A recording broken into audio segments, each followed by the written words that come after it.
Dennis, back to winning ways, it must feel good. It does. It feels like we've gone back 2 or 3 months. You know, all the home games we were scoring lots of goals. Always looked vulnerable at times, like we did today. So it's like back to the same old Boston. Always looked like we could win a football match and score goals at home, but always looked like we could throw it away as well. So it had everything of a normal Boston performance from the first 3 months of the season. 3-0 up, it went to 3-2. Were there any nerves there, bearing in mind what went on earlier in the season? Yeah, we just had to regain our composure. You know, we conceded 2 real terrible goals. The first one was a free kick that we've lined the wall up, and the Wolves decided let the ball go through the wall along the floor. So really poor defensive wall. You know, it's gone a yard inside the near post of the side they're defending. So that's inexcusable. They've not been strong enough in the wall and they've not stayed together and have allowed it through. And then the second goal, a few minutes later, is a midfield runner we haven't tricked, and he's got a free header inside the box. So real disappointing 2 goals, and we just had to weather that little storm, regain our composure, and then Ricky give us that on the break. He's got a fantastic solo goal, and then at 4-2 we obviously never looked like losing then. It was just a case of would we get a few more, because we did create some good opportunities. Mark Newsham was obviously on the hat-trick when the penalty was awarded, and he's your usual taker. Presumably it was decided beforehand that Ian Ross would be the man today if he did get a penalty.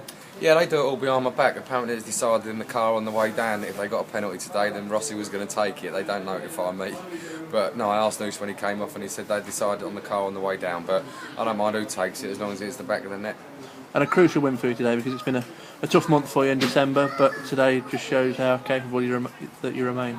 Yeah, it was really light on the ground today, squad-wise. I mean, options, if we'd have been behind, would have been short on the bench, so it's lucky we didn't have to bring too many people on from the bench, but it's good for the young lads to get the experience of a first-team game, sitting on the bench. But no, like I say, it was back to where we was, I think, before this run of away games. You know, when you go away from home, it's very hard to keep scoring goals and goals and getting results when you play 7 out of 8 away from home, and you need some home games to keep the momentum going. So nice to be back at home today. We've got our 3 points.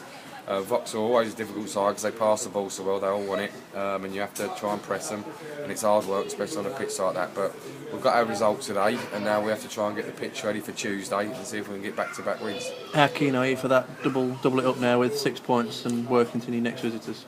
Well, of course, you know, it's key, you know, getting back-to-back wins, that the whole league table changes. Getting 6 points in a few days is massive, especially where it's so tight.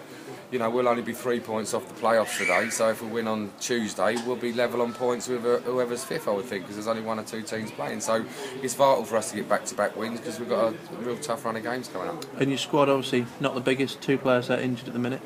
3 gone this week, obviously now room, presumably, for a bit of strengthening and tinkering.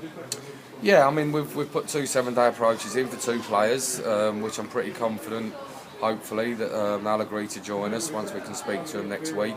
And we've done a deal with a player already, but he's out on loan, and his loan doesn't finish till the 12th. So after next Saturday's game, then he'll join us on the Sunday. That's already been agreed, but he can't start playing for us until after next Saturday. So we've penciled 3 in, and hopefully we can get all 3 in. And if we can't, then we'll have to look elsewhere. But I'm hopeful that we can get those 3 players in.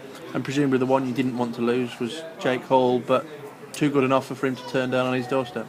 Yeah, I think the problem with Jake, you know, he phoned me and he just said that he just felt the travelling, when he first came here, he had some really bright performances in the first 3 or 4 games, and he just felt the travelling was just, you know, getting him down.